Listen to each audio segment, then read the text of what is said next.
بەناوی خوای گەورە سڵاوتان لەبێت بینەرانی بەڕێز و خۆشەویست هەژدە پەرلەمانتاری کوردستان لە فراکسیۆنە جیاوازەکان داوا دەکەنەوە 400 ملیار دینارەی کە بەغداد ڕەزامەندی لەسەر ناردنی بۆ هەرێم داوا بۆ موچەی مانگی شوبات سەرف بکرێت لە ڕاگەندراوێکدا داوا دەکەن دوای جەژن دەست بکرێت بە دابشکردنی موچەی مانگی شوباتی فەرمانبەرانی هەرێمی کوردستان. ئەمشەو لە بەرنامەی ئەمڕۆ بە میوانداری دکتۆر ئەمین بەکر ڕاوێژکاری سەرۆکی پەرلەمانی عێراق باز لە دۆخی موچەخۆران هەروە ڕێکەوتن لەگەڵ بەغداد لەسەر مەسەلەی موچە و ناردنی پشکی هەرێم دەکەین. سەرەتا راپۆرتێک دەبینین دواتر لەگەڵ میوانەکەمان دەست بە گفتوگۆکەمان دەکەین. دوای ڕەزامەندی حکوومەتی عێراق بۆ ناردنی 400 ملیار دینار هەژدە پەرلەمانتاری کوردستان داوا دەکەن دوای جەژن ڕاستەوخۆ دەست بە دابشکردنی موچەی مانگی شوبات بکرێت.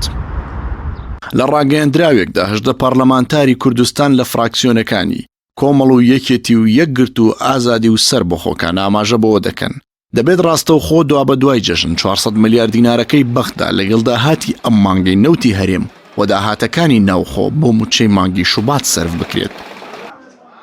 ئەو هەژدە پەرلەمانتارە ئەوەش دەخەنە ڕوو نابێت دابشکردنی موچەی مانگی شوبات هاوشێوەی ئەم مانگە دوا بخرێت چونکە چیتر موچە خۆران بەرگەی بارگرانی دۆخەکە ناگرن.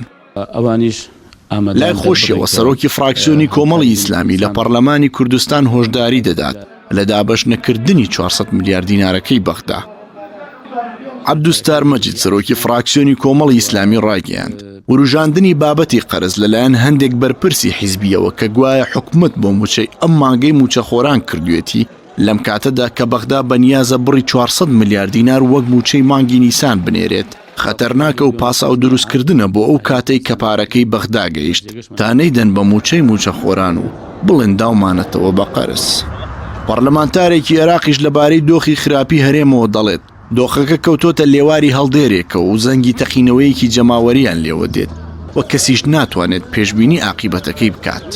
شكرا سيد الرئيس. کاو محەممەد ئەندامی پەرلەمانی عێراق ڕایگەیان لە سەردەستی بازرگان و مافیاکان و سیاست و حیزبایەتی هەرێم وەک ئابووری لەژێر ڕادەی ئیفلاس بووندایە وەک پێگەی سیاسیش بە تەواوی لاواز کەوتووە. پەیوەندیەکانی لەگەڵ بەغدا بۆ ئاستێکی هێندە نزم دابەزیوە کە دانوستان بۆ ناردنی تەنها موچەی مانگێکی هەرێم و دانانی کەسێکی دیاریکراو بە وەزیری دەرەوە بکرێت. لە ڕووی پەیوەندی ناوخۆیی هێزە سیاسیەکانەوە لەو پەڕی گرژی و بێمتمانەییدایە بۆشایی نێوان خەڵک و دەسەڵات یەکجار بەرفراوان و قوڵ بۆتەوە. ئەو پەرلەمانتارە باز لەوەش دەکات پێی وایە هەرێمە 29 ساڵیەکە کۆتاییەکانی دوایین چارەکی تەمەنی خۆی بەڕێ دەکات. کابینی نوێمی حکوومەتی هەرێمی کوردستان لە سەرەتای ڕاگەیاندنیەوە بانگەشەی بنیادنانی کوردستانێکی بەهێزی دەکرد کەچی ئێستا موچەی موچەخۆرانی لە کاتی خۆیدا پێدابەش ناکرێت.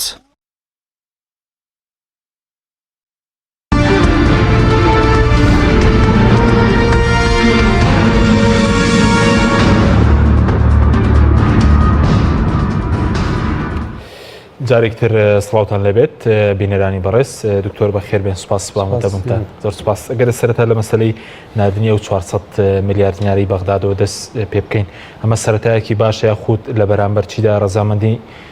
حکوومەتی عێراق ڕەزامەندی بۆی کە 400 ملیار بۆ مانگەش بڵین بێت لە بەغداوە. ئەگەر سەرەتا سڵاوتان لێبێت سڵاو لە بینانی کەناڵی پێ سوپاس. لە ڕاستیدا بابەتی ناردنی 400 ملیارە پێشبینی کراوە بوو نازان من لە یەک دوو شوێنی تریشاوتومە تەسەور دەکەم حکوومەتی عێراقی بینێرێ بەڵام ئایا ئەمە بێتە ڕێکەوتنی کۆتایی نەخێر ڕێکەوتن نێتە ئێستا بەڵکو ئەمە جۆرێکە هەم لە نێتپاشی بەغدا یعنی وەکو پیشاندانی نێتپاشی بۆ ئەوەی کە وەکو مبادرەیەک بێ بەلای منیشەوە هەڵسانە بە جێبەجێکردنی مەسئولیەتی خۆی ینی عێراقی چی نەکردو بێزگەر لە جێبەجێکردنی مەسئولیەتی خۆی ڕاستە عێراق خۆی لە قەیرانێکی دارایی گەورەدایە و ئێستا ئەزمەی موچەی هەیە بەڕاستی بەتایبەتی بۆ مانگی حوزەیران بەتایبەتی بۆ مانگی حوزەیران بەڵام ئەم بابەتە تا ئێستا ئەوەی کە پارەکە هاتووە بۆ هەرێمی کوردستان ئیطلاق نەکراوە بەڵام ئەمری دەرچووە بەحساب موافقە کراوە باشە بەس ئێستا پارەکە نەگەیشتوە شەڕە لەسەرەوەی کە سەرۆکاتی حکوومەت ناردوێتی سەرۆک کۆمار ناردوێتی پارتی ناردوێتی یەکێتی ناردوێتی یعنی ئێستا شەڕە لەسەرەوەش کە تاکو ئێستا بڵین پارەکە نەژگەیشتووە لە ڕاستی یە کەس نەی ناردووە بێزگەلەوەی کە ئیرادێکی سیاسی عێراقیە و هەڵسانە بە مەسئولێتی قانونی خۆی چونکە ئەگەر ئەمە حسابیەوە بکەین کە ئێمە عێراقیگەر هەڵنەسێ بە جێبەجێکردنی هیچ ئیلتیزامێک بەرامبەر بە هەرێمی کوردستان و خەڵکی هەرێمی کوردستان 2000 بتە نقطەیەکی ڕەش لە مێژووی خۆیدا ڕاستە بەرامبەر بەوە هەرێمیش هەڵنەساوە بە جێبەجێکردنی ئیلتیزاماتەکانی خۆی بەڵام 2000 ئەوان حکومەتێکی اتحادین حکومەتی فدرالین و خۆیان بە خاوەنی شەرعەتی دەستووریە زانن لەوانەیە هەرێمیش دیسانەوە گەر وەڵامی جێبەجێ نەکردنی یا پابەندنەبوونی هەرێمی کوردستان بە پابەندنەبوونی خۆیان بدەنەوە دوجار لەوانەیە بێتە هۆی ئەوەی کە مەجارێک بۆ دوورکەوتنەوەیکی زیاتر بڕەخسێ و دەرەنجامەکانی باش بەستا ئێستا بڵین ڕێکەوتنی کۆتاییش نەکراوە لەگەڵام کابینەیە سەبارەت بە نەوتی هەرێم ئەو وەفدانەی کە حکوومەتی هەرێم یاخود داواکاریەکان چین لەم ڕۆوە بڵین لە ڕاستی ئەوەی کە تا ئێستا ئەزانرێت ئەوەی کە حکوومەتی هەرێمی کوردستان ئامادەیی دەربڕیەوە بۆی کە 250,000 بەرمیل نەوت بداتە بەغا بەشێکی تر لە نەوتەکە حتاگەر لە ڕێگەی سۆمۆشەوە بفرۆشێت بەڵام پابەندیەکانی هەرێمی کوردستان بەرامبەر بە قەرزەکان و بەرامبەر پابەندیەکانی بۆ کۆمپانیەکان واتە دەستحەقی کۆمپانیەکان بدرێت ئەمە یەکێک بۆ لەو پێشنیارانەی کە لە لایەن هەرێمی کوردستانە کراوە قسە لەسەرەوە کراوە کە نیوەی داهاتەکانی تری داهاتی گومرگوزەڕی بە ئەوانەش گرێتەوە بەغا بەڵام بەرامبەر بەوە بەغداد هەڵسێ بە زیادکردنی ئەو ئیلتیزاماتانەی کە سەرشانەتی هەرێمی کوردستان و عێراق ماوەیەکی زۆرە ئەم کێشەیە دوو ڕووی هەیە ڕۆیشی سیاسی حەقیقی و کاردانەوەی سەر واقعی ئێمایە ڕۆیشی وا قانونیە لە ڕۆ قانونیەکەیەوە هەرێمی کوردستان و بەغداد دەیانتوانی لە ماوەی ڕابردوودا ئەم مەلەفی دەسەڵاتە داراییانە یەکلاکەنەوە هەرێمی کوردستان لە تاکوێ دەسەڵاتە داراییەکانی بەغداد تاکوێیە بەغا ئەڵێ بەپێی مادەی 110 دەستور لەبەرەوەی سیاسەتی دارایی لە اختصاساتی حەسری حکومەتی اتحادیە بەپێی دەستور و هەرێم قراری پێکردووە و دەگمانە پێداوە ئەو دەستورە کەواتە ئێوە ئەبێ هەرچی داهاتێکتانە بێ بژێڕنەوە بە حکومەتی اتحادی و هەموو پارێزگاکانی تر دوایی دابەش بکرێتەوە هەرێمی کوردستان ئەمە ناکات ئەڵێ دەسەڵاتێک ینی چۆن دەسەڵاتمە بەڕێوە برێ ئەگەر هیچ دەسەڵاتێکی داراییم نەبێ هاتووە بەبێ ئەوەی کە ینی ئیش بکە بۆ ئەوەی کە بگاتە تەسویەکی قانونی لەگەڵ بەغدا بۆ ئەم بابەتە منی ناوە بە ئەوەی کە ناوی سیاسەتی ئابووری سەربەخۆ پێش سیاسەتی ئابووری سەربەخۆش هەرێمی کوردستان داهاتی زەڕیبە و باجەکانی هەر ناگەن ناردەوە بەغا بەڵام بەغدا وەزعی دارایی باش بوو بەشە مووسەی هەرێمی کوردستان و بەشە بوزدەی هەرێمی کوردستانی ئەنارد لە ماوەی ڕابردوودا و سا حەفەشی ئەنارد بەڵام ئێستا ئەمە نەماوە دەرەنجام چییە بێ دوجار ئەبێ ئەگەر بمانەوێت یعنی ئەوەی کە قسە دەکرێ و ئەوەی کە دەزانین حکومەتی هەرێمی کوردستان تاکە ئومێدی بەرزبوونەوەی نرخی نەوتە هەرچەند نرخی نەوت چەند جاری تریش وتومانە کە لەم بەرنامەیە حکومەتی هەرێمی کوردستان بەهۆی ئەوەی کە زۆر بەششی بەهۆی گەندەڵی ئەو کەسانە بۆ کە مەلەفی نەوتیان بەدەستەوە بۆ هەرێمی کوردستان و بەششی بەهۆی ناشارەزاییان بووە یعنی چۆن لە قاچیان لە تەڵەی کۆنتراکتە نەوتەکان گیر بووە ناتوان لێ بێندەرەوە و پارێکی زۆر ئەدەم بۆ تێچوونی نەوت ئەمە چۆن چارەسەر دەکرێت ئەمە بۆ خۆی ڕویایکی خاصی دەوێت منەوە ڕێیەکەم هەیە لە کاتێکە ئەتوانم بیگەێنم بەڵام هەرێمی کوردستان ئومێدی سەر ئەماڵچنیوە ئەوەی کە لە داهاتی نەوتیدە دوای ئەم هەموو تێچوونە زۆرە بۆی دەمێنێتەوە ئەگەر بێت و نرخی نەوت بەرز بێتەوە و توانای ئینتاجیشی زیاد کات ئێستا توانای ئینتاجەکەی ئەوەی کە ڕاگەێنراوە بە پێینەکان 430,000 بەرمیلە لە ڕۆژێکدا ئایا هەرێمی کوردستان نرخی نەوت بەرز دەبێتەوە تەسەورەکانی یعنی ئێمە هەموو ئەو ناوەندانی کە تایبەتمەندن بە چاودێریکردنی نەوت و نرخی نەوت و سیاسەتی نەوتی بازەوە دەکەن نرخی نەوت ناتوانێت بە ئاسانی بگەڕێتەوە شوێنی پێشووی بەڵکو بە تەدریجی و هێواش هێواش دەڕوە بەس سوار بە ڕێکەوتن لەگەڵ عێراق ئێستا هیچ ئەنجامێک نەگەیشتون یاخود ئەگەر ڕێک نەکەوێت ئەنی تەنها ئومێدە بەستە بۆ بەرزبوونەوەی نرخی نەوت یاخود عێراقیش پارەکە دەنێرێ بۆ مانگەکانی داهاتووش ئەگەر ڕێک نەکەون لەگەڵ ئەم کابینە نوێیە ئاماژەکان پێم وانە نییە پارەی مانگی داهاتوو لە کاتی خۆیان بێ بە تایبەتی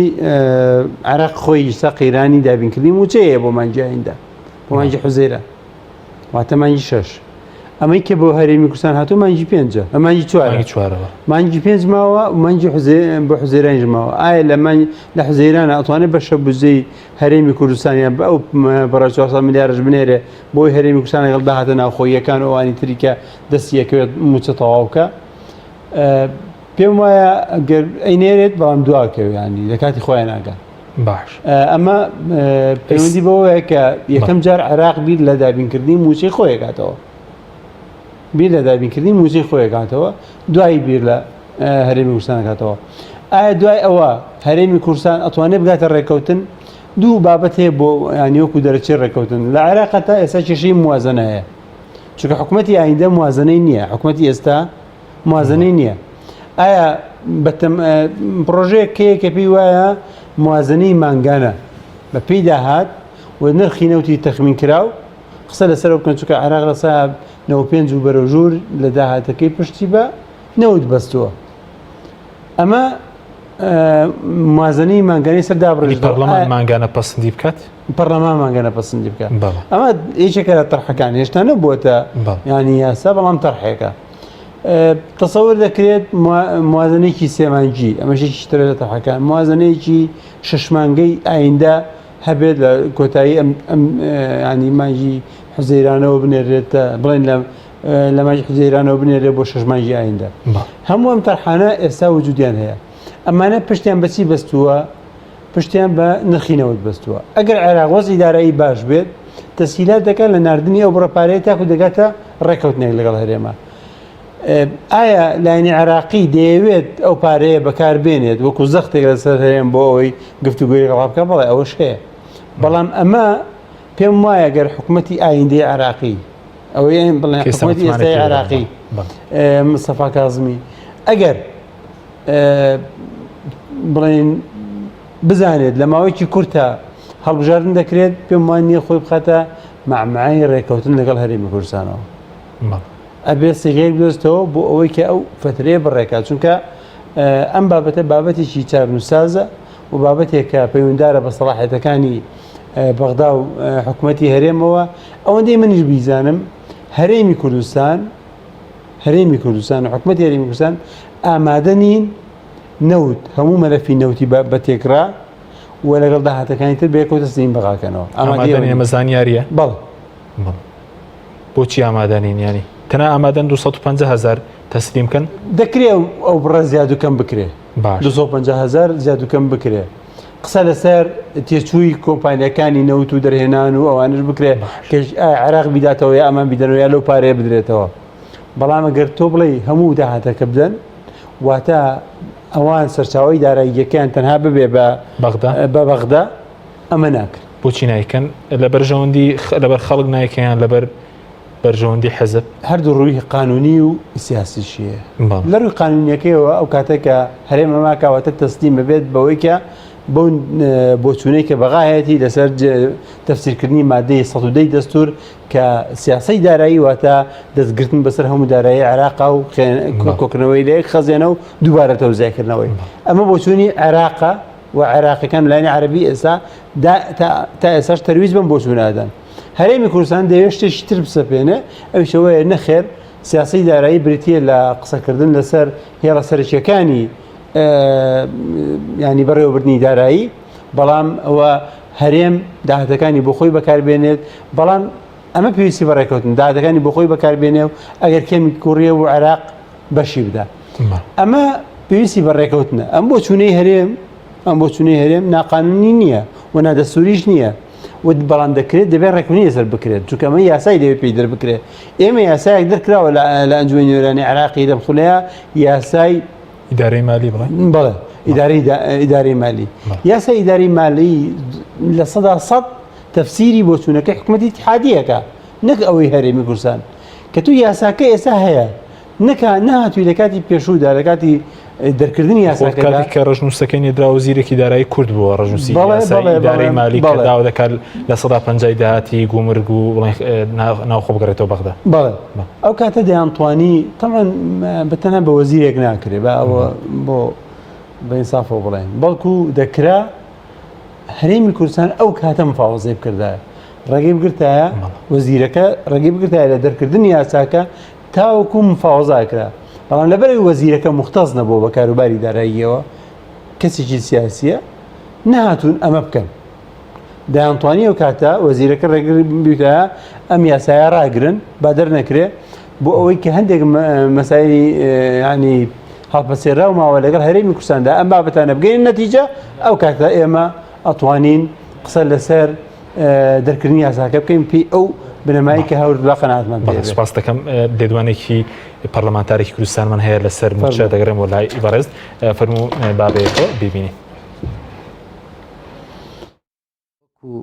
پەرلەمان تارانی خۆلی پێنجەی پەرلەمانی کوردستان 18 پەرلەمانتار یاداشتێکمان پێشکەش کرد لەم یاداشتەیە کە دوێنێ پێر پێشکەشمان کرد بۆ سەرۆکاتی حکوومەتی هەرێمی کوردستان بەوەی کە بتوانێت ئەم 400 ملیارەی کە لە 25 خراوەتە سەر هەژماری بانکی هەرێم بتوانێت لە دوای جێژن ڕاستە و خۆ موچەی مانجی شوبات و مانجی دوو بۆ فەرمانبەران دابین بکە هەرێمی کوردستان بە بارێکی دارایی سەختدا تێپەڕ دەکا هەم بازار وەستاوە هەم خەڵک لە قەیرانێکی سەختی دارایی و قەیرانێکی سەختی شڵەژانی دەرونی و تەندروستیدا تێدەپەڕێ پێویست دەکا بەڕاستی بە دابینکردنی موچەی مانجی دوو لە دوای جەژن ئەم فشارە دەرونی ئەم فشارە تەندروستی ئەم فشارە ئابوووریە بڕەوێنرێتەوە خۆتان نزانن کە بارودۆخی سیاسیش دارمی کوردستانە بە بارێکی باشدا گوزەر ناکە هەموو ئەم هۆکارانە هۆکارم بۆ سەختی گوزەرانی خەڵک کە ئێستا پێدا تێپەڕ دەکا بۆیە من پێم وایە بەڕاستی ئێستا کاتی ئەوەیە کە حکوومەتی هەرێمی کوردستان بژاردەکانی چاکسازی بۆ باشترکردنی باری دارایی گورج و گۆڵ بکاتەوە باشترین بژاردە ئەوەیە کە یاسای چاکسازی ئەوەی کە لە پەرلەمانی کوردستانە چیە دەرکرا بچێتە بوارە جێبەجێکردنەوە و بتواندرێ چاکسازی بکرێت لە خاڵە سنووریەکان ئەوەی هەیە سا لە خاڵە سنووریەکانە ڕاستە داهات بە شێوەیەکی گشتی کەم بۆتەوە بەڵام لەگەڵ ئەوەشدا ئەو ڕەخنانەی کە لە پەرلەمانی کوردستان ئاراستەی وەزارەتە معنیەکان کراون لە حکوومەتی هەرێمی کوردستان بەوەی کە گەندەڵیەکی زۆر دزیەکی زۆر لە خاڵە سنووریەکانە هەیە پێویستە حکوومەتی هەرێمی کوردستان هەنگاوی جدی هەڵبنێ بۆی کە ئەم گەندەڵیە یاخود ئەم گەندەڵیانی لە خاڵە سنووریەکان ئەنجام بدرێن کۆتاییان پێبێنێ و دەستێکی ئیرادەیەکی بەهێز هەبێ بتوانێت کۆتایی بەم قۆڕەخکاری و گەندەڵیانە بێندرێ و هەروەها بتوانێت ئەم کۆمپانیانی لە هەرێمی کوردستانن تا ئێستا سوودمەند بوون لە داهاتی ئەم وڵاتە لە خاچی ئەم وڵاتە لە ئاوهوای ئەم وڵاتە لە خەڵکی ئەم وڵاتە بتوانێت لەمە پاش ئیلزام بکرێن بە دابیکردنی ئەو قەرزانێک کە لە سەریانە بە شێوەیەکی خێرا بجێڕنەوە بۆ حکوومەتی هەرێمی کوردستان و دەستێکی ئەمین هەبێ بۆی کە ئەم بار و گوزەرانە سەختەی ئێستا لەسەر هاوڵاتیانە لەسەریان لا بچێ خۆتان نەزانن ئەم سێ مانگەی کەرەنتینە لە هەرێمی کوردستان بارودۆخێکی زۆر سەختی خوڵقاندووە بۆ خەڵک کە چیتر بەرگەی ناگرێ بەڕاستی هەم بەوەی کە نزیکەی 6 مانگ تێپەڕیوە ئێستا موچەی یەک وەرەگرێ و ئایندە دیار نییە کە موچەی دووەم و موچەی مانجی شوبات کەی دابەش دەکرێت و بازارەکان بەڕاستی سستی و وەستانێکی مەترسیداریان پێوە دیارە و بەڕاستی خەڵک چاوی لەوەیە کە موچە دابەش بکرێت موچە بۆ چییە بۆی کە خەڵک سەرفی دەکاتەوە بازار جمۆجۆڵی تێدەکەوێتەوە کە حەقێکی شایستەی فەرمانبەرانە حەقێکی شایستەی هەموو موچە خۆرانەیە کە چاویان لە حکوومەتە 30 ڕۆژدارێک موچیان بۆ دابین بکە و پابند بێ بۆ بەڵێنانەی کە لە سەرەتای ڕاگەیانی کابینەی نوێ ڕاگەیەندرا بۆیە ئومێدەوارم کە هەموو سەختیەکان بە دابینکردنی موچە و بە جێبەجێکردنی یاسای چاکسازی بە توند و تۆڵکردنەوەی خاڵە سنووریەکان بە نهێشتن و بنەبڕکردنی گەندەڵی و بە وەرگرتنەوەی قەرز لە کۆمپانیاکان هەموو ئەو فشار و سەختیانە تێپەڕێەوە بڕەوێندرێتەوە و دڵی خەڵک خۆش بکرێ بە دابینکردنی موچە و ڕێکەوتنیێکی جدی لەگەڵ بەغدا بکرێ هەموو لایەنە سیاسەکان پابند بن بەداخەوە ئێستا لە هەرێمی کوردستان دۆخێکی نەخوازراوی سیاسی هەیە کە من پێم وایە سوود بە هیچ لایەنێک ناگەێنرێ پێویستە سیاسیەکان پەرلەمانتارە بەڕێزەکان کە ئێستا شیر لە یەک دەسوون و شیر بۆ یەکتر تیژەکەن بە داتاشینی تۆمەت بۆ یەکتری و بە قسە و جنێودان بە یەکتری ئێستا کاتی ئەوە بوو هەمومان لە پەرلەمانی کوردستانە دانیشتنمان کردایە قسەمان لەسەرەوە کردایە چۆن ئەم بارودۆخە ئەم قەیرانە داراییانە تێپەڕێنین و چۆن قسە و باز لەسەر توند و تۆڵکردنەوە و نهێشتنی گەندەڵی لە خاڵستنووریەکان بکەین و جێبەجێکردنی یاسای چاکسازی بکەین و کەمکردنەوەی خەرجیەکان و نهێشتنی گەندەڵی لە داهات بکەین نەک ئێسا تۆمەت بۆ یەکتر هەڵبەستین و قسە بە یەکتر بڵێن لە سۆشیال میدیا و ئەوەندەی تر پەیوەندی نێوان لایەنە سیاسیەکان لێک بترازێنین و لێک بکەوینەوە.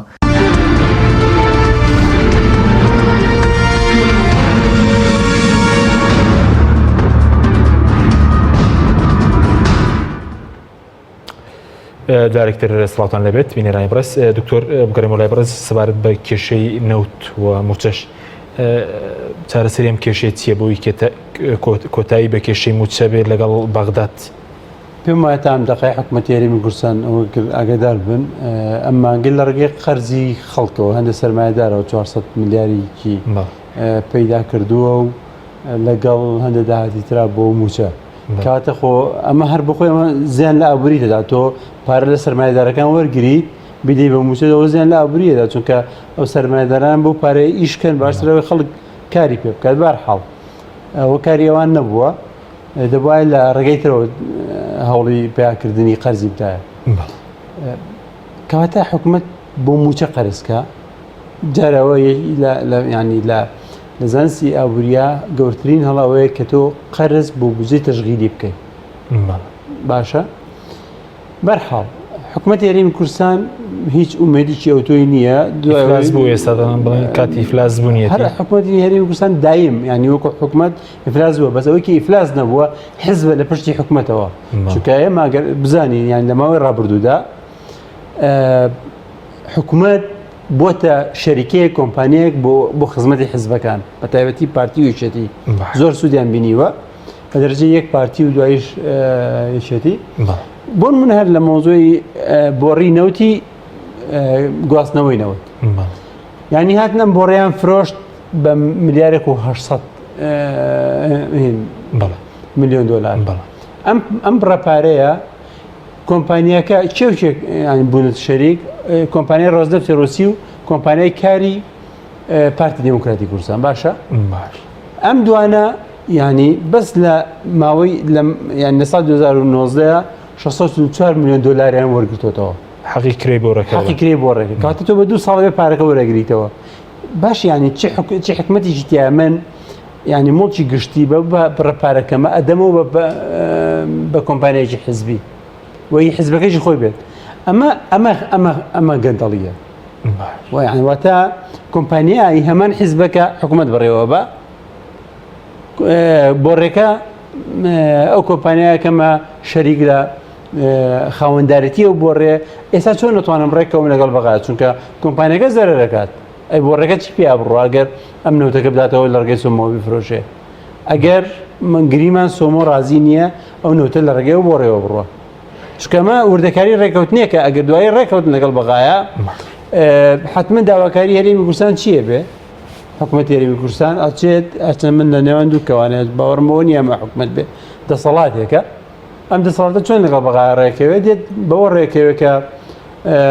ڕازیم بۆن من تەنازولی بووەکە بەڵام بەمەرجێک بەردەوام نەوتەکە بە بۆڕەکەی بڕوا بە خاکی تورکیا بڕوا حسەی تورکیا بعد ئەو کۆمپانیایی کە بە بازاری یەکات حسەی هەبێ یاخود بێ مساومەی لەگەڵا بکە من شتێکەڵێم ئەم حکوومەتی هەرێمی کە خۆنای خۆی ناوە حکوومەت ناتوانێت مووقفی زعیفە بەرامبەر بە کۆمپانیەکان بێت ڕێکەوتنیان لەگەڵا بکە و دووبارە بە عەقدەکاندا بچنەوە لەگەڵ گرێبەستنەوتەکان چارەسەر چارەسەرەکەی ئەمە چارەسەریشی ناچاریە من پێم وایە ئەبێت هەرێمی کوردستان و حیزبەکان بە ئۆپۆزیسیۆن و دەسەڵاتەوە هەمویان لەسەر ئەمە هەرچەند ئۆپۆزیسیۆنمان نەماوە ئێستا کە هەر کۆمەڵی ئیسلامی و نەوەی نوێ ئازادی و بەڵێ ینی احترام بووە یانە هەمویان هەن بەڵام کاریگەریەکەیان کەمترەوە زۆر گویان لێ ناگیرێ ئەوانێکی ئێستا لە ناو دەسەڵاتان و ئۆپۆزیسیۆنیش ئەتوان لەسەر شتێک ئەبێ بیری لێ بکەنەوە زۆر گرنگە ئەوش ئەوەیە ئەگەر گەیشتنە قەنەعات ئەم کۆنتراکتە نەوتیانەی کە ئاشتی هەورامی و دار ئەوانەی کە لە دەوری بوون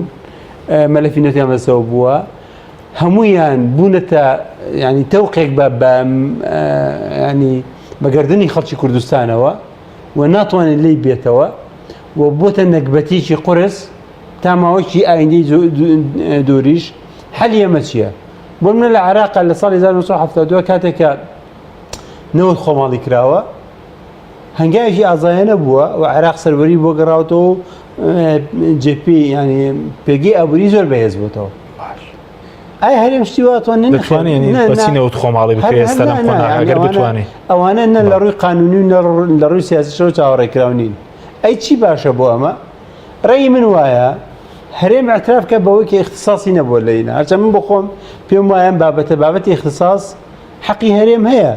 بەڵام خراپ بەکارهێنراونەوە واتە هەرێم اختصاصی هەیە لەوەی کە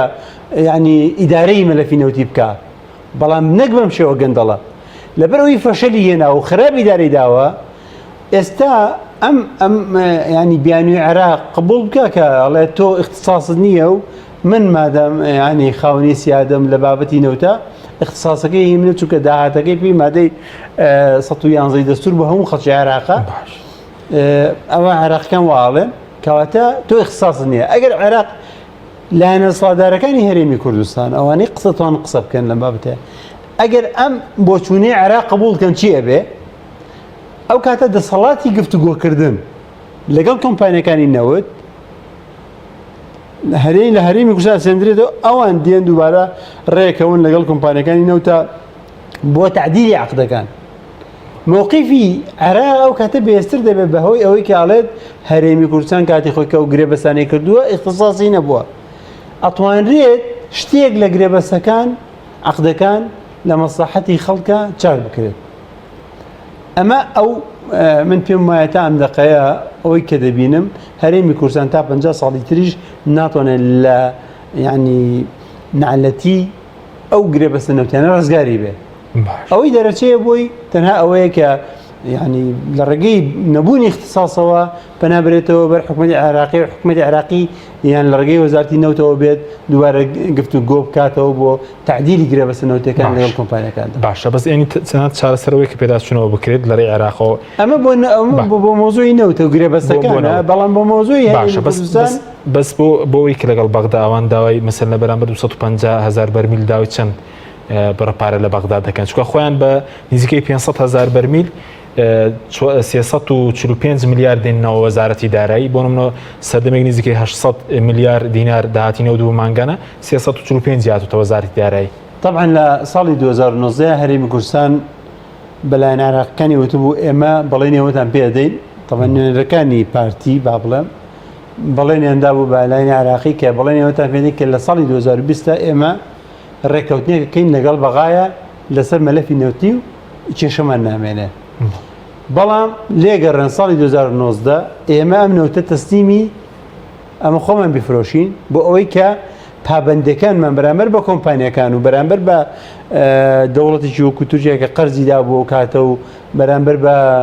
ڕۆژنەفت کە بۆ ڕێکەی ئەوە کە نەوتی پیا بڕۆ بەرامبەر بە زۆرێک لەمانە بەردەوامی هەبێ و هەندێ قەرزەکانمان بدەینەوە لایەنی عێراقی و کاتە ڕازی بوو سەردەمی عادل ئەلمادیە تا لە کۆتاییەکەیە ئەوەیە لە ساڵی 2019 کۆتایی 2019 هەرێمی کوردستان بچوایە ئەم ئیتفاقی بکردایە هەرێمی کوردستان نوێنەرەکانی چوون لەکەیە کاتێککە حکوومەت لە کۆتا قۆناغەکانی بوو ئیسقالی کرده بوو توانای ئەوەی نەبوو کە بێ گرێبەسێکی یان ڕێکەوتنێک لەگەڵ هەرێمی کوردستاندا سپاس دەکەم ناوبڕێکمێ دواتر قسەکان تاوەکە سپاس دەکەم بەڵە بینێرانی بەڕێز ناوبڕێکی کورت و دەگەڕینەوە وڵاتە تۆپ ئارت تاکە بریکاری تۆڕی میدیایی کۆمەڵ بۆ دروستکردن و بڵاوکردنەوەی ڕێکلام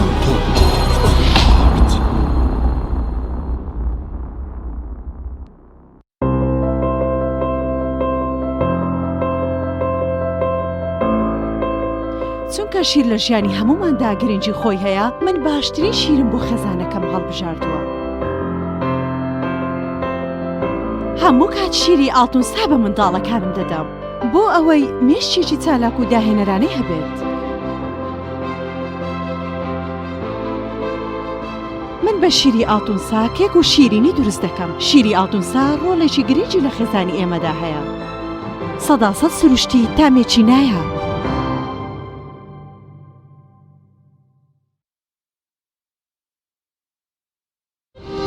ساردخانەی چوارقورنا بۆ یەکەمین جار گەورەترین ساردخانە لە سەر ئاستی عێراق و پارێزگای سلێمانی لە دەشتی بە پیتی بتوێن کراوەیە. ئەم ساردخانەیە سەرمایەیەکی باشە بۆ هەموو جوتیار و خاوەن کێڵگەکان کە چیتر بەرهەمەکانیان هەرزان فرۆش نەکەن سوود لەم ساردخانەیە وەربگرن. لە ساردخانەکەمان توانای پاراستنی 1400 تن بەرووبوومی جیاوازی هەیە کە سەرجەم بەرهەمە کشت و کاڵیەکان لەگەڵ هەموو جۆرە بەرووبوومێکی شیرەمەنی و بەشی تایبەت بە پاراستنی گۆشت و ماسی و مریشک کراوەتەوە و دەتوانن بەکاری بهێنن. ساردخانەکەمان جگە لە بوونی کارەبای 24 کاتژمێری گرنتی پاراستنی سەرجەم بەرهەمەکانی لە ئاستۆدایە. هەمیشە داشکاندنی بەرچاو دەکات بۆ سەرجەم جوتیار و خاوەن کێڵگە پەلەوەریەکان. ساردخانەکەمان بە سەرپەرشتی مامۆستا عەبدوڵڵا و سلێمان شاخەوان. ناونیشان چوارقورنا نزیک پێشانگاکانی فرۆشتنی ئۆتۆمبیل. ساردخانەی چوارقورنا. سۆزی دایک بەهێزمان دەکات. دوای پێکەنین و گریان شیری ئەپتلۆن ئارام بەخشە. بۆ ئەوەی منداڵەکەت لە شولارێکی تەندروست و بەهێزی هەبێت، شیری ئەپتلۆنی هۆڵندی بەکاربێنە. شیری ئەپتیلۆن لە تەمەنی 1 ڕۆژی تاوەکو 3 ساڵی بەکاردێت. ئێستا توانە و هزر و داهاتووی منداڵەکەت زامن بکە لەگەڵ شیری ئەپتلۆنی هۆڵندی. شیری ئەپتلۆن ڕاستەوخۆ لە هۆڵندا بۆ کوردستان دێت. ئەپتیلۆن باشترین شیری سەردەم. برنجێک بخۆن کە دڵنیابن لەسەر چاوەکەی، چونکە تەندروستیتان لە هەموو شتێک گرنگترە. برنجی سروشتی شیمال باشترین جۆری برنج لە تەواوی دنیا، ئەویش بەهۆی ئەوەی لە خاکێکی بەپیت و جەوێکی شێدار و باراناوی شیمالی ئێراندا دەڕوێت. برنجێکی سروشتیە و هیچ مادەیەکی کیمیایی و حافزەی تێکەڵ نییە و هیچ زیانێکی بۆ سەلامەتی و تەندروستی و قەڵەوی نییە. بگرە زۆریش بەسوودە. پێکاتەوە ڤیتامینەکانی برنجی سروشتی شیمال، پرۆتین، ئاو، ڤیتامین ئی، کالیسیۆم، ئاسن، مەگنیسیۆم، مەنگەنیز، پۆتاسیۆم، ڤیتامین B1، B2، B3، B5، B6. واتە ئەم برنجی کارگەکان نییە خاڵی بێت لە ڤیتامین، بەڵکو چڵتوکە و خۆمان کڕی دەکەین. شێوازی لێنانی لەگەڵدایە. بۆ دەستکەوتنی برنجی سروشتی شیمال پەیوەندی بکەن بە 070 353 27 27. هەر کات تاقیتان کردەوە خۆتان بڵاوی دەکەنەوە.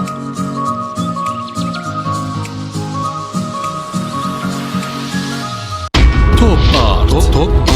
تاکە بریکاری تۆڕی میدیایی کۆمەڵ بۆ دروستکردن و بڵاوکردنەوەی ڕێکلام. تۆپ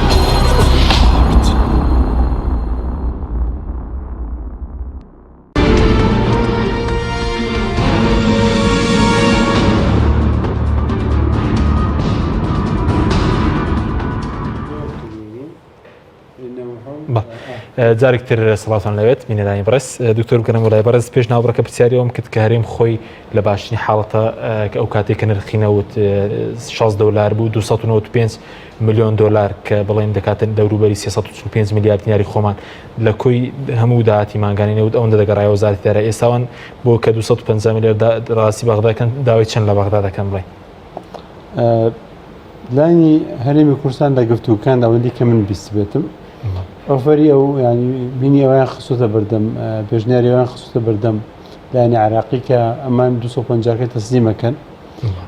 بەرامبەر بۆەوە بڕێ نەوتی تر هەیە دەکرێت لە ڕێگەی سۆمۆ بفرۆشن سۆمۆ بۆیان بفرۆژێ بەڵام داهاتەکەی بدرێ بە کۆمپانیەکانی نەوت کە ئەوان چووکە تێچوونی هەیە بڕی ئەو بەشێکیش بۆەوە دابدرێ لە بەرامبەردا قسە لەسەر ئەوەی داهاتەکانی تری هەرێمی کوردستانش کراوە لە نیوەی کە تەسلیمی بەوەغا بکرێ بەرامبەر بەوە بەغداد بڕی پارەکانی بۆ هەرێمی کوردستان بەرزکاتەوە لانی عێراقی ڕازی بووە بەوەی کە نسبەتێشکە بەرزی کاتەوە بەڵام نەک ئەوەی کە هەرێمی کوردستان دەیەوێت هەرێمی کوردستان سەرەتا تەماعی لەوەدا بوو بۆ نمونە بەپی یاسای بوزدە بەپی یاسای بوزدە عێراقی 12.7 داهاتی عێراقی خەرجین بڵێن خەرجی تەشغیلی بۆ هەرێمی کوردستان ئەنێردرێ خەرجی ناسیادی بۆ هەرێمی کوردستان ئەنێردرێ ئەم 12.67 دیکردە هەموو مانجێک تقریبا نزیکی 1 ملیار بەڵێ 1 تریلیۆن بڵێ نزیکی 1 تریلیۆن 1 تریلیۆن تاوانە بەڵام 930 میلیارد دیناریەکە 930 میلیارد دینارە هەرێمی کوردستان چاوەڕێ بوو بەوەی کە هەندێک شتی تر ئەدا بە بەغا بۆ ناو نۆتێکە بۆ کۆمپانیەکان ئەفرۆشتێ و هەندێک نیوەی داهاتێرێم ئەم بڕە بەرزکاتەوە بەڵام وەتی عراقی زۆر لەوەی کە لە بوزدە هاتووە کەمتری وت بە تایبەتی بەوەی کە قەیرانی دارایی ئەوانە هەیە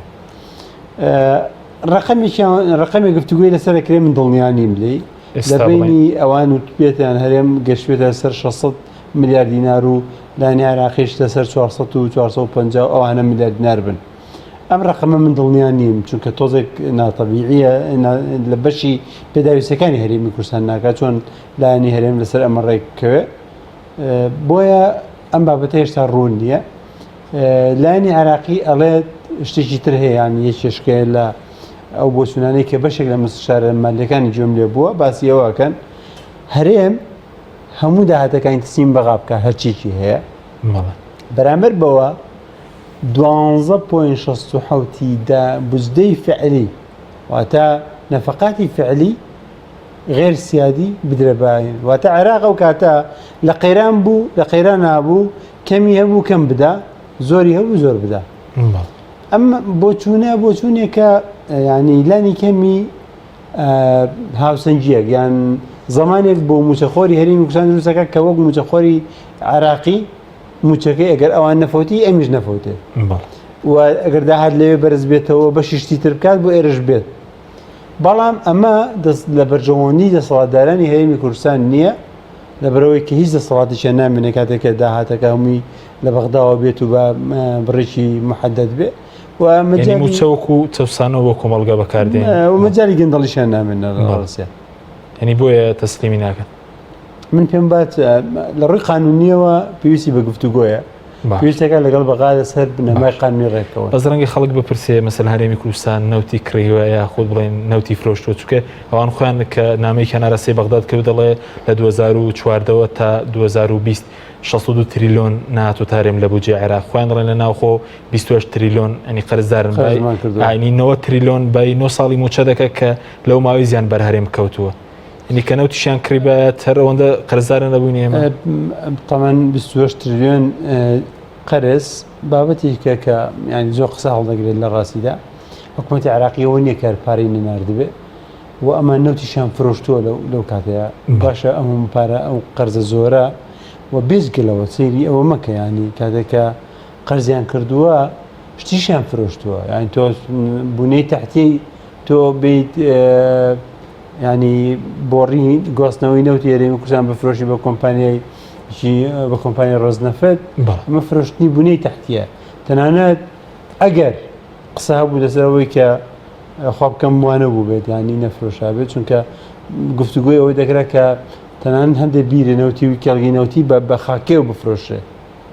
ئەو کاتێک کە لە قەیران نابوون چونکە هیچ دەرەچێشکیان نەبوویان نیان دەزانی حالێکی تر بۆ چارەسەری کێشەی دارایی بکەن هەرێمی کوردستان لە ڕاستیدا دەسەڵاتدارەکانی لە بەڕێوەبردنی مەلەفی ئابووریا شکستیان هێناوە لە بەڕێوەبردنی مەلەفی اقتصادیە شکستیان هێن دارایی و ئابووریا بەیەک و شکستیان هێناوە لە بەڕێوەبردنی مەلەفی ئیداریە شکستی گەوریان هێناوە ئەو لە مەلەفی سیاسی و ئەمنیش ئازانی کە گەشتونتە کوێ لە ڕاستی ئەمن دەمێکە من وتومە ینی ئەم حکوومەتە و پارتی ویچەتی ئەوە زۆر دەمێک بووە دەستێن سەڵات هەڵگرتایە و بواریاندایە بە خەڵکی تر چونکە خۆیان فەشەلان هێنا لە بەڕێکاتیوە لە سەڵات بڕۆن بە بۆچوونی بەڕێز زۆر دەمێکە دەبووە ئەویان کردایە بەڵام ئەمان لەبەر ئەوەی کە حکوومەت نین ئەمانە دەسەڵاتێکن ئیتر لە ڕێگەی بەهێزکردنی پێگەی حیزب و بنەماڵەکانێنەوە لە ناو فۆرمێکە ناوێ ناوە حکوومەت ئیدارەی ئەم هەرێمی کوردستانیان گرتو دەست و مۆنۆپۆڵیان کردووە ئیتر لە ڕێگەی تەزویری انتخابات کابینێش فەشەلی هێنا بۆ بۆچوونی بەڕێزدەم کابینێک کە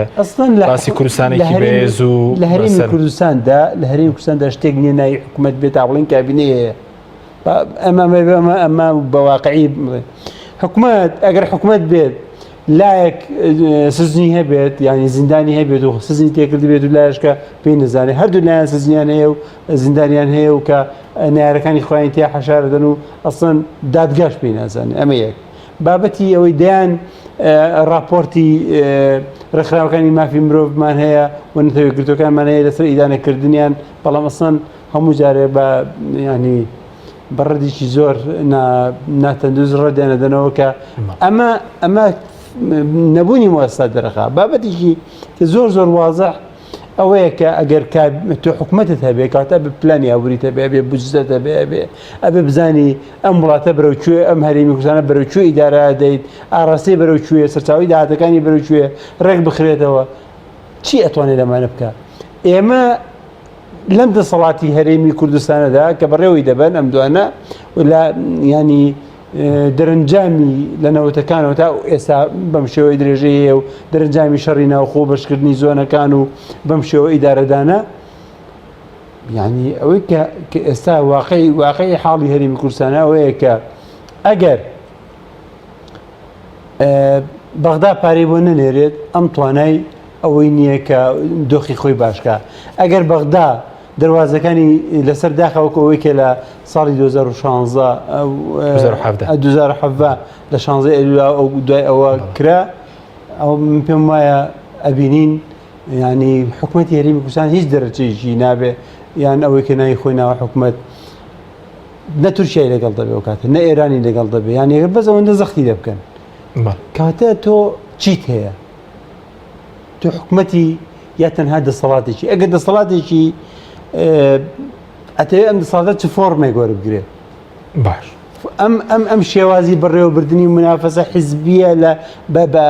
بە دروستکردنی ئیداراتی جیاواز و منافەسەکردنی یەکتری ئەتوان تا کوێ ئەم هەرێمی کوردستانە بەڕێوە بن؟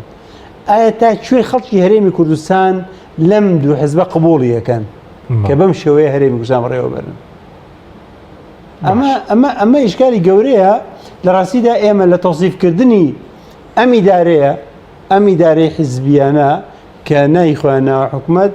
بە حکوومەت تووشی هەڵە دەبین. وا باشترە تەوسیف نەکرێ بە حکوومەت، بۆ خۆشیان باشترە. بۆ ئەگەر ئێمە وەسفمان کردن بە حکوومەت کەواتە بێت چاوەڕێی ئەویان لێ بکەین کە ئەمانە سیستەم بن، کە چاوەڕێی ئەویان لێ بکەین کە ئەمانە بتوانن هەر کاتێک ویستیان چاکسازی بکەن، بتوانن ینی سوود لە وەسایلی پێشکەوتوی سەردەم وەربگرن بۆ بەهێزکردنی پێگەی ئیداریان، بەڵام هیچ ئەمانە ناتوانن بکەن. باشە بە سەبارەت بۆی کە ئێستا دەنگی کە بوو کەوی موچە ڕاستەوخۆ لە بەغدادەوە دابەش بکرێت یاخود لیستی موچە بچێتە سەر بەغداد، پێشتر سکاڵا تۆمارکرا بوو ڕەنگە بەڕێزێکی لاوانە کە لە دەدگا سکاڵا تۆمارک لەسەر مەسەلەی موچەی فەرمانبەران و خواردنی لەنە حکوومەتی هەرێمەوە ئەنجامی دەبێت داوانە؟ لە ڕاستیدا ئێمە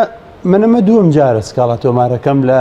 دادگای باڵای فدرالی لەسەر حکوومەتی هەرێمی کوردستانیش و لەسەر بەغداش نەکرد لەسەر لایەکیان بۆی کە چونکە هەم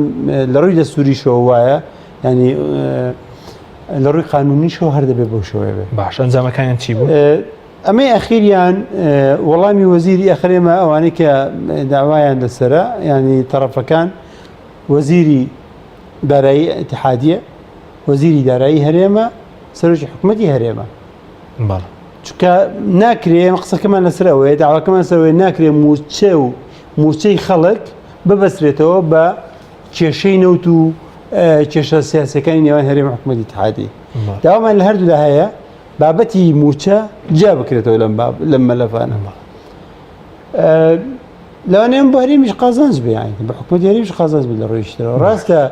خەلەلەکە لە دەسەڵاتدارانی هەرێمی کوردستانەوەیە، بەڵام دەکرێت وەزیری دارایی حکوومەتی هەرێمی کوردستان وەڵامی داوینێتەوە. ئەم وەزیرە ئێستا؟ بەڵێ، وەزیری دارایی حکوومەتی عێراقیش وەڵامی ناردۆتەوە، وەزارەتی دارایی حکوومەتی عێراقی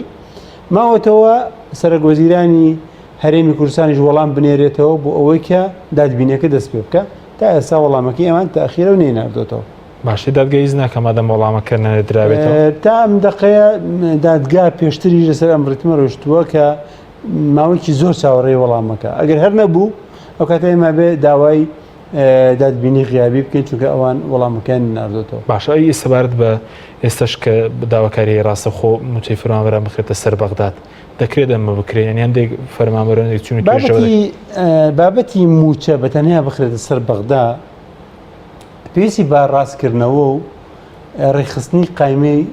موچە خۆرانە لە هەرێمی کوردستاندا. ئێمە لە هەرێمی کوردستاندا ئێستا پێم وایە ناوڕەکە شتێکمان باس کرد، لە هەرێمی کوردستاندا پێش ماوەیەک ئەگوترا هەرێ وتان 881 میلیار دینار ئەمە لە کۆتایی کابینەی لەم کابینەیە بۆتە 898 میلیار یعنی چۆڕ ینی 19 میلیار 7 میلیار دینار بەچی زیایی کرد 7 میلیار دینار کرد کاتێک کێمەزانی هیچ تایناتێک نییە ئەمە لە چۆیەنە مەگەر تەنها لە هێزە تایبەتەکانی خۆیان دەخەڵ جێنداین کردبێت ئەمە مانای ئەوەیە کە لە هەرێمی کوردستانە شەفافیت نییە بەغدا دەیەوێت ئەم بابەتە بەڕوونی لەگەڵ هەرێمی کوردستانە گفتوگۆ بکە لیستی موچەخۆران چەندە لیستی خانە نشینی چەندە ئایا بۆ ئێمە لە ساڵی ئەمە ئەم قسە قەزێش دەبێت یەکلا بکرێتەوە بۆ ئێمە لە نەوەتوەکانەوە کە لەوەتی موچە ئەدرێت استحقاقاتی خانشینی لە موچەخۆر وەرەگیرێ بەڵام سندوقی خانشینیمان نییە هاتوتە سەر خەزێنەی گشتی و دارایی گشتی و دیسانەوە بۆتەوە پارە بۆ ینی بۆ خەزێنەی گشتی و تەوزیع کراوەتەوە لە کاتێکە کە وای وەکو بەغدا بچێ ناو سندوقیشی تایبەتەوە بۆ کەسێک کە خانشین دەبێت زەخت سەر حکومەت نەکە ئێمە 200 ئەوەندە کە هەزارەمان هەیە لە خانشینی وەردەگرن دیسانەوە وەکو موچەخۆر حسابیان بۆ کرێت لە بەغا ڕاستەخۆ لە بەغدادەوەم کێشەیە بکرێ بەڵێ ڕاستەخۆ بخرێتە سەر بەغداد زەنی لابوت ئێمە ڕاستەخۆ پێم وانە عێراق بەبێ گفتوگۆ حەلی بکە گفتوگۆکردنی ژواتە چوونە ناو وردەکاری هەرێمی کوردستان هیچ چارەسەرێکی لەبەردەمان نییە ئەبێ ئەوە بڵێنەوە بێزگەلەوە هیچ چارەسەرێکی لەبەردەمان نییە بێزگەلەوەی کە بڕوان لەگەڵ بەغدا بە شەفافی هەرچی مەلەفی هەیە لەسەر مێز گفتوگۆ بکە و ئەم گفتوگۆیە پێویستی بە خەڵکی تەکنۆ شارەزایە و پێویستی بە خەڵکی بڕیاردەریشە خەڵکی شارەزا بۆی کە لە کونوکە لەبەرەکانی بوجێ لایەنی عێراقیش بزانن بۆی کە بزانێت چونکە لە عێراقیشە بۆ منە بەس خەرجی ینی موچەخۆران لە بەغا 40 تریلیۆن و کەسرێکە ئەوە لە ساڵ 2019 ئێستا زیایشی کردووە 40 تریلیۆن و کەسرێک هەرێمی کوردستان تقریبا 9 تریلیۆن و ینی کەسرێکە لە ساڵانە یەک بە 11 تریلیۆنە بەڵێ نزیکی 11 تریلیۆن ئوساسینێکە پێم وایە 9 تریلیۆن 700ەکە بە پێ و هینەکە باش وای وایە لە ئێمە نزیکەی 900 ملیارمان هەیە هەمومانیانە زەربی 12یەکەی دوا پرسیارم زۆر بە کورتی ئەگەر کێشەی موچە چارەسەر نەکرێت ناڕزایەتی خەڵک کە پێ دوای هیچ کاتێک وەکو ئێستا خەڵک تووڕەیە ینی دۆخێکی خراپ دروست نابێت بە کورتی بێ سپاس دەکەن وڵایم پێم وایە دەمێکە خەڵکی هەرێمی کوردستان مافی خۆیەتی کە دەمێکە تووڕەن هەر تووڕەیەکەیان ئەم جارە جیاوازە باش من پێم وایە تووڕەیی ئەم جارە کە لە تووڕەیی پێشتری زۆر زیاترە و خەڵک زۆر بە نەفەسێکی تۆند مافی خۆی تێڕەخن لە مسەڵاتە بگرێ و ئەشی گرێ بەڵام ئاسۆیەک نابینێ بۆ ئەوەی کە چۆن گۆڕانکاری بکرێت وەچی بکرێت بۆ ئەوەی کە ئەم مڵۆزمانی لەکۆڵ بێتەوە سپاس دەکەم زۆر سپاس بۆ بەڕێست دکتۆر ئەمین بەکر ڕاوێژکاری سەرۆکی پەرلەمانی عێراق لە بەرنامەی لەگەڵ ماوەی سپاس بۆ بینەرانی بەڕێز سپاس بۆ ئەو کارم تا بەرنامێکی دیکە خواتان لەگەڵ